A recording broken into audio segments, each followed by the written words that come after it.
여러분들을 성경은 하나님의 형상으로 지으셨다 그랬거든요. 그럼 하나님의 형상으로 지었다라고 하는 게 뭔가?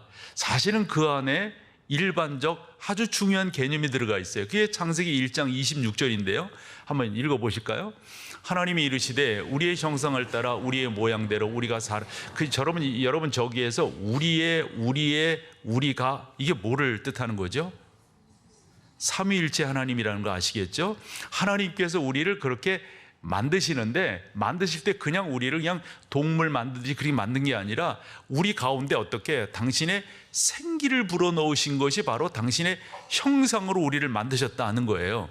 그럼 그 형상으로 만들어진 우리에게 어떠한 사명을 부여하셨는가 보면, 우리가 사람을 만들고 그들로 같이요 바다의 물고기와 하늘의 새와 가축과 온 땅과 땅에 기는 모든 것들을 어떻게? 이게 사명이에요. 다스리게 한다고 하는 거 여러분 집중하세요. 그리고 28절로 가볼게요. 하나님이 그들에게 복을 주시며 복을 주셨다고 하는 거 아시겠죠? 그리고 하나님이 우리를 엄청나게 은혜 가운데 우리를 인도하시는 거예요. 하나님이 그들에게 이르시되 생육하고 번성하여 땅에 충만하라. 그 다음에 땅을 뭐하라? 아까 뭐하라고 그랬죠? 다스리라, 정복하라. 그 다음에 바다의 물고기와 하늘의 새와 땅에 움직이는 모든 생명들을 어찌하라고요? 이게 중요한 개념입니다. 이것을 우리가 일반적으로 이야기할 때 하나님의 통치의 역사다, 그 통치의 역사를 우리에게 부여해 주셨다, 이렇게 말을 해요. 근데 이 통치의 역사가 흔히 요즘 많이 쓰는 용어로 오염이 되어져 버린단 말이에요. 굴절되어져 버려요. 그 오염과 굴절이 어디로부터 나타나냐면 죄가 우리 가운데 들어옴으로 말미암아 오염되어지고, 이 하나님의 형상 즉 통치하는 이 귀한 것들이 엉뚱한 쪽으로 가버리는 거예요. 그래서 이 세상을 이렇게 보면은 우리가 흔히 그렇게 역사학자처럼 이야기하지 않더라도 일반적으로 보면 세상의 역사라고 하는 게 뺏고 뺏기는 거 아니에요? 계속 그렇게 왔어요. 그러면 그게 뭔가? 왜 하나님의 형상대로 지음을 받은 우리 가운데 그런 모습이 나타나는가? 딱 이유는 하나입니다. 뭐죠? 죄가 우리를 오염시켰기 때문에 그렇습니다. 그 오염은 그렇게 되지 않은 것도 있다가 아니라 완전히에요. 완전히. 그래서 모든 사람 가운데는 이 죄가 우리를 하나님께로부터 멀어지게 했다, 이런 내용이에요. 그러면 어떻게 하면 좋겠어요? 이런 가운데 제가 성경 두 군데를 여러분들이 소개하려고 하는데, 하나님의 형상으로 지음을 받은 사람들은 지지고 볶고하는 이런 세상 가운데서 두어야 될 시선이 있습니다. 바라봐야 될 곳이 있어요. 그게 오늘 본문으로 본다면 다윗을 통하여 하나님이 주신 메시지인데요, 시편 103편 19절입니다. 같이 한번 읽어봐 보세요. 여호와께서 그의 보좌를 하늘에 세우시고 그의 왕권으로 만유를. 다윗은 어떤 사람이에요? 왕이잖아요. 전쟁에 능한 사람이잖아요. 다 다스린 그런 다윗에게 하나님이 이걸 왜 보여주셨을까요? 저는 그렇게 생각하는 거예요. 다윗, 스탑. 내가 진정으로 바라봐야 될 곳은, 바라봐야 될 장소는, 내가 진정으로 생각해야 될 생각의 범주는 이거다라고 정리를 해 주셨다라고 생각을 합니다. 하나님께서 철저하게 다윗을 통하여 이 모든 것의 통치자는 내가 아니고 이방의 왕도 아니다, 이 모든 것의 통치자는 바로 나 여호와다라고 하는 것을 우리 가운데 설명해 주셨다라고 생각합니다. 이렇게 비유를 들어볼게요. 여러분 아시죠? 조선왕조실록이라고 하는 거 뭔지 여러분 아시잖아요. 그렇죠? 성경은 곧 하나님의 통치의 역사입니다. 전능하신 하나님께서 사람을 어떻게 만드시고, 만드신 사람들 가운데 이런저런 일들이 있었는데 그 사람들을 어떻게 인도하시고 이끌어 가셨는가에 대한 성경의 역사서이다, 이렇게 정리를 해 볼 수가 있습니다. 전능하신 하나님께서 종종 말씀드리듯 만군의 여호와가 되시는 거예요.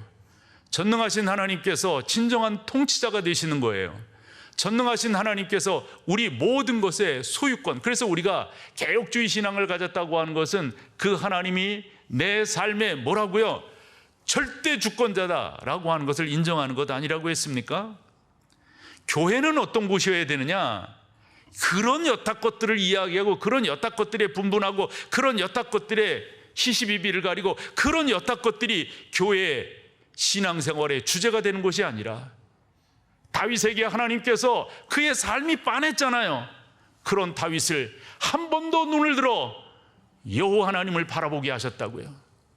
다윗, 내가 점령하고 내가 싸우고 내가 이기고 내가 한 그 모든 것들 다 잠재우고 내가 진정으로 바라봐야 될 것은 나의 보좌다. 내가 너를 통치한다. 내가 이 세상을 통치한다 라고 하는 사실을 다윗에게 주셨다라고 생각을 합니다. 또 하나의 성경의 예를 들어본다면 이사야를 예로 들 수가 있는데, 이사야서는 1장에서 66장까지 전반부는 1장에서 39장, 그 다음에 40장에서 그 뒤란 말이에요. 그런 이사야서를 볼 때 여타 선지서들을 보면 그 저자가 부름을 입을 때, 선지자로 부름을 입은 것에 대해서 첫 장에 기록을 하는데, 이사야서만은 좀 달라요. 몇 장에 기록을 하죠? 6장에 그 사실을 기록을 합니다. 그런데 그 6장 첫머리가 의미가 있어요. 6장 1절 첫머리가 뭡니까? 우시야 왕이 죽던 해입니다. 그러면 우시야라고 하는 사람이 누구인가? 왜 하나님께서 이사야에게 이와 같은 말씀을 하셨는가 하는 걸 생각을 해봐야 돼요. 우시야 왕은 BC 720년 유다의 왕이 됩니다. 그리고 16살에 왕이 되어가지고 52년간 이스라엘을 다스린 왕입니다. 우시야는 한마디로 이야기를 할 때 남유다를 강성대국으로 이끈 왕입니다. 아주 대표주자입니다. 여기서 강성대국이라고 하는 것은 그 당시 사람들에게 이해가 되기를, 다윗과 솔로몬이 다스렸던 그 때를 누가 일구었다? 우시야 왕이 일구었다. 이 정도로 사람들이 평가할 때예요. 이사야는 이 왕과 친밀한 관계였습니다. 중요한 것은 그런 왕이 어찌 됐다는 거죠? 죽었다 이거예요. 죽었다. 그러면 왕이 죽었으면 설왕설래가 많겠죠. 그 아들 요담이 아버지와 한 10년간 같이 다스리는데 그렇게 현치 않았어요. 어쨌건 그런 상태에서 죽은 거예요. 그 소식을 듣는 사람들은 어떤 생각이었을까요? 어찌하면 좋지? 어찌하면 좋지? 어떻게 하면 돼? 이사야도 마찬가지 아니었을까요? 왜 이사야가 1장에 부름받는 것을 기록하지 않냐고 6장이었을까요? 그냥 살아왔어요. 살아왔어. 그런 이사야에게 나름대로 충격이 가해진 거예요. 우시야 왕이 없다면 우리는 어찌하지? 위쪽 아수르, 아래쪽 애굽에 우리가 어떻게 대응할 수가 있지? 우시야 왕이 없는데 이런 상황인 이사야를 하나님께서 흔한 말로 시선을 바꿔버리십니다. 시선을 바꿔버리세요. 그게 바로 1절 우시야 왕이 죽던 때에 하나님이 이사야에게 보여준 거예요. 뭐를 보여주십니까? 내가 본즉 주께서 높이 들린 보좌에 앉으셨는데 그러세요. 우리가 일반적으로 생각하면 걱정 마라, 내가 너희를 지키고 너희 나라를 이렇게 보호하고 이렇게 지켜, 이런 식의 이야기가 나오는 게 일반적이잖아요. 그런데 하나님은 이사야에게 그걸 보여주지 아니하시고 그런 사람들의 생각과 전혀 다르게 뭐를 보여주세요? 높이 들린 보좌에 앉으신 우리 주님을 보여주세요. 그러면서 그 거룩하심이 그 옷자락이 성전에 가득하다라고 하는 것이 얼마나 그 당시 사람들에게는 놀라운 일이었는지 저는 그런 생각을 갖는 거죠. 이사야가 나름대로 생각했던 그런 나라의 어떤 모습이 있었을 거라고요. 그런데 하나님이 그런 것들을 보여주지 않냐고, 너는 이런 것을 선포하라, 이런 것을 선포하라. 그러면서 우리가 잘 아는 40장 1절로 가보면 뭐라고 말합니까? 위로하라 이 백성을 위로하라, 이 백성을 위로하라. 우시야 왕이 죽었다고 또 너희가 저런 외세의 침입 때문에 힘들어한 그런 거 생각하지 말고 위로하고 위로하라. 2절로 한번 가보실까요? 어떻게 위로하라고 하시는가? 같이 읽어봐 보세요. 너희는 예루살렘의 마음에 닿도록 말하며 그것에 외치라. 그의 노역의 때가 끝났고 그 죄악이 사함을 받았느니라. 그의 모든 죄로 말미암아 여호와의 손에서 벌을 베나. 이거 아직 이루어지지 않은 거예요. 그런데 하나님께서는 그 모든 것들이 다 끝났다라고 이 백성들에게 위로하라 하시는 거예요.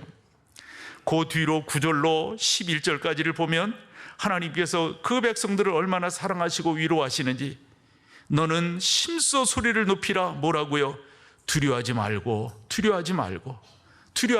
뭐 하라고요? 너희 하나님만 바라보라고 해라.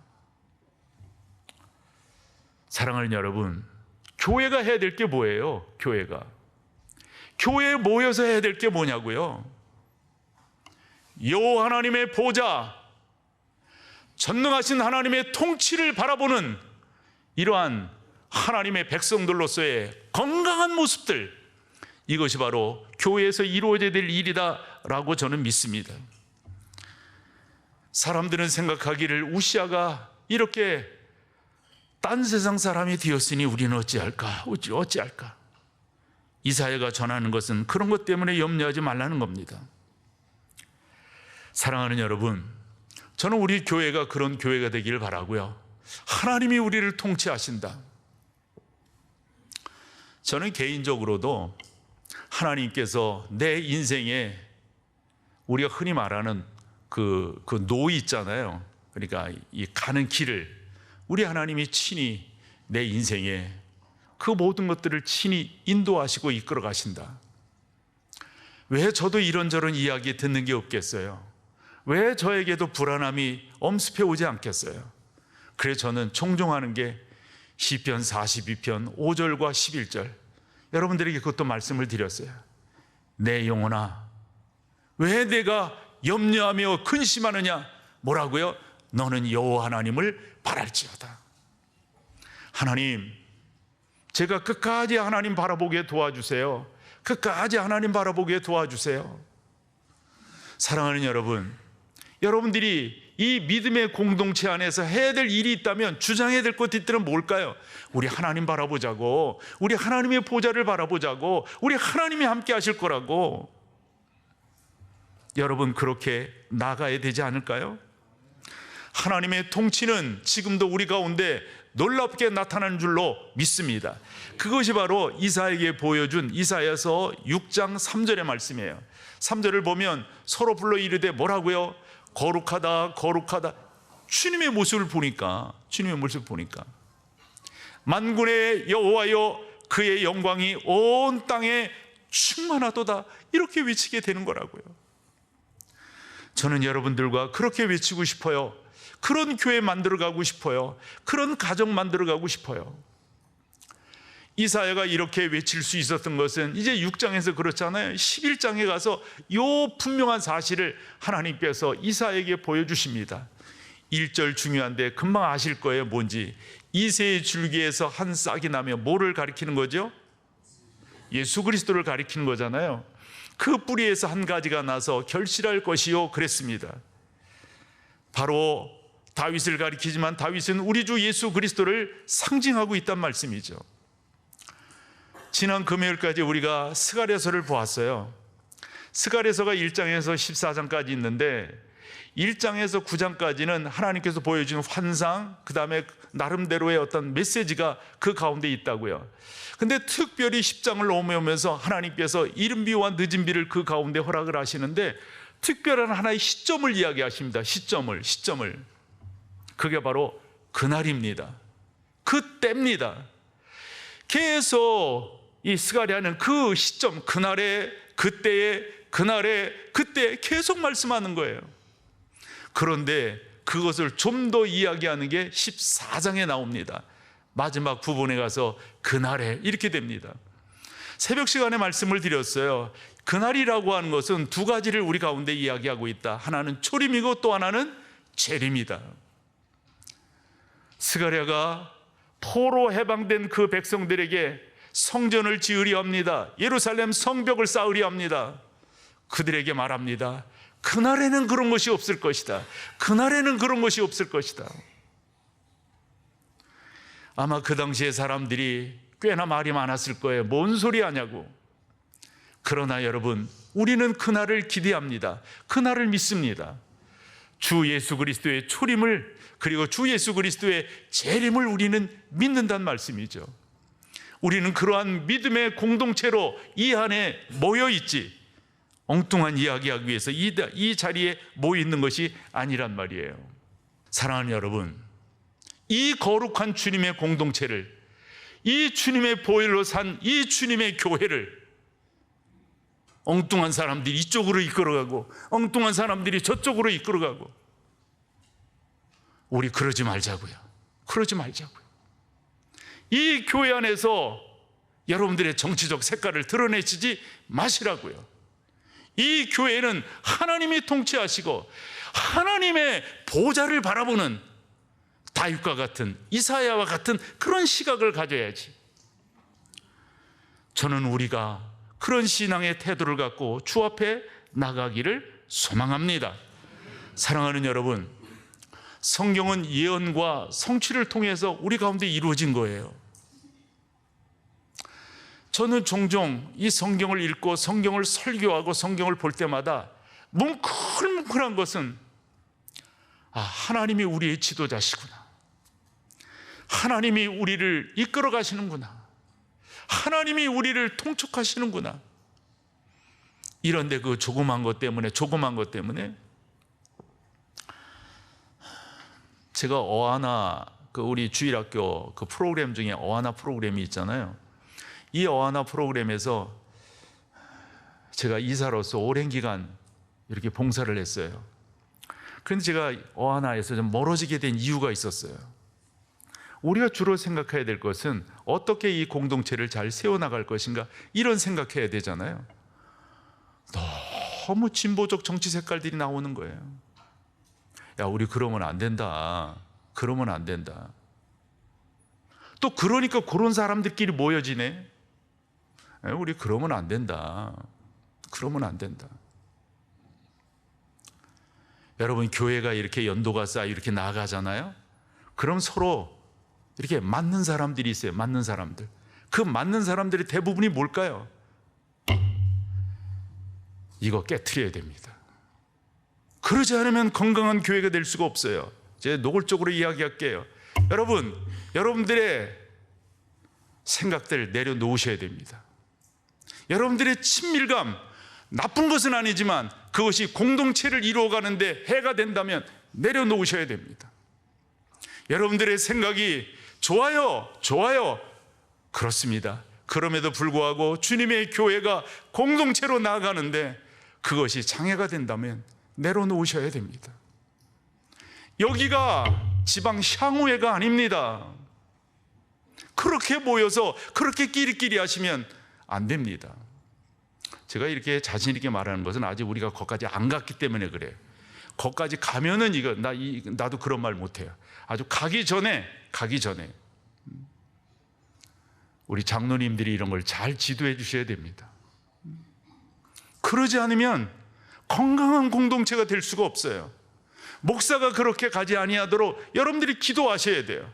어떤 성향을 띠지 아니하도록 성경 중심의 목사가 되도록, 성경을 설교하는 목사가 되도록. 요한복음 16장을 보면 우리 주님께서 마지막 제자들에게 하시는 말씀이에요. 우리가 요한복음으로 본다면 13장 아시죠? 성례식이 있어요. 14장, 그럼에도 불구하고 제자들이 두려워합니다. 왜냐하면 성례식 끝난 다음에 당신이 어떻게 할 것인가를 말씀하셨기 때문에. 그런 제자들에게 그 유명한, 제가 보기에는 요한복음 14장 27절을 말씀하시는 거예요. 내가 주는 평안은 그런 게 아니니까. 그럼 제자들이 자꾸 묻는 거예요. 그렇기 때문에 요한복음 15장이 있다고 생각해요. 요한복음 15장 뭐죠? 포도나무의 비유입니다. 가지가 살기 위해서는 어디에 붙어 있어야 된다? 줄기에 붙어 있어야 된다. 다른 거 없다. 다른 것 없다. 그럼에도 불구하고 그러고 났을 때 제자들이 그렇게 못하니까 우리 주님의 요한복음 17장은 그 흔히 말하는 대제사장의 기도입니다. 근데 그 대제사장의 기도가 있기 16장에 우리 주님께서 뭐라고 말씀하시냐면 이제 너희가 믿겠느냐 이렇게 질문을 하세요. 그게 여러분 31절입니다. 16장 31절 예수께서 말씀하시는 거예요. 이제 너희가 믿느냐? 그 다음에 32절로 뭐라고 말씀하시냐면 믿는다고 말을 해요. 저는 그렇게 봐요. 근데 이게 믿는 거냐고요. 그래서 우리 주님께서 뭐라고 말씀하세요? 너희가 다 각각 제 곳으로 흩어질 거다. 뿔뿔이 흩어질 거다. 아니라고 말하지. 내 대표가 아마 베드로일 것 같아요. 아니라고. 우리는 아니라고. 사실은 내가 혼자 있게 될 것이다. 혼자 있게 될 것이다.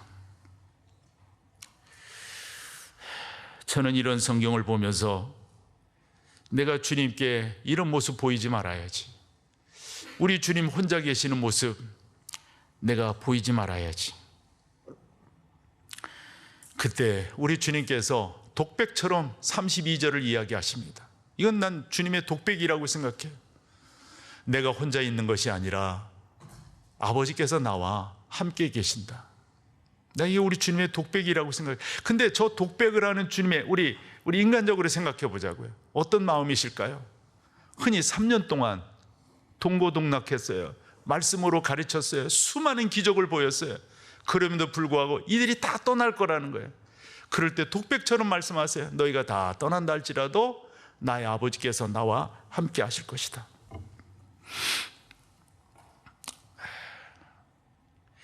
이게 바로 우리 주님이세요. 우리가 이 주님 속상하게 해드릴 수는 없잖아요. 이 주님이 피로 값주고 사신 이 교회를 엉뚱한 생각이, 엉뚱한 주장이 이 교회에 들여놓게 해서 할 수는 없잖아요. 그럴 때 제자들이 저게 뭔 말인가 그랬던 것 같아요. 그때 우리 주님께서 독백처럼 또 이야기하시는 게 33절입니다.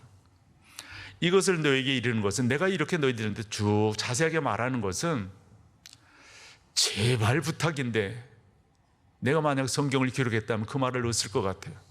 제발 부탁인데 엉뚱한 생각 말고 내 안에 꼭 있어라. 내 안에 꼭 있어라. 그래야만이 평안을 누릴 수 있다. 그러면서 우리 주님이 말씀하세요. 너희가 이 세상을 살아가면서 또 나의 제자로 살아가면서 너희가 환난을 당하게 될 것이다. 그러나 담대하라. 내가 세상을 어찌했다요? 이겼다고 하는 게 뭐예요? 이길 수 있는 방법은 딱 하나입니다. 딱 하나야. 다윗이 시편 103편 19절에 그의 눈을 들어 여호와의 보좌를 보는 거예요.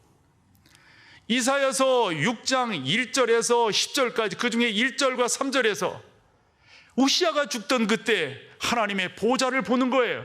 그 보좌를 봤을 때 그 옷자락이 성전에 가득한 것으로 인하여 거룩하다 거룩하다 만군의 주 여호와여. 여러분, 주님의 교회는 이런 교회가 되는 줄로 믿습니다. 그렇게 우리가 다가가야 될 것이고, 하나님의 통치가 우리 가운데 있을 때 여러분, 이보다 더 귀한 감사가 어디 있겠어요? 하나님, 우리 교회를 다스려 주세요.